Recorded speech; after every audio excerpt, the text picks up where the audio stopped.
Hi guys, today we're going to learn on something very simple.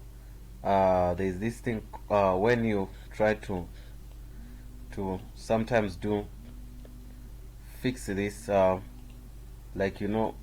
I'm trying to say, like, there's a page, this page 404 it says not found. It's being caused by a page, when the page is not missing or a page is broken and stuff. So you try to access it, but it can't be reached. That's why you can see here I'm trying to visit this page where it says rooms.php. So if I say,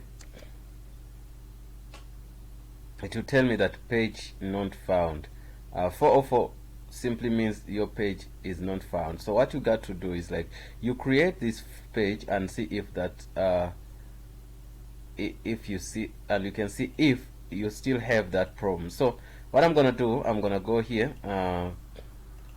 I've already created the page, but I'm gonna put it in that folder, this folder, apps, URL apps room. Then I put in that page. So I'm gonna simply copy that and put it there.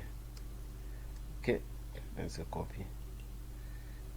Yeah, I've copied this to that. So now let's see. When you visit that, refresh. Yeah, problem solved, guys. Thanks for watching, and don't forget to subscribe. And whenever I find a problem like that, just know that there's some of the pages are broken or the page is missing, is not there. Thanks for watching, guys. Bye.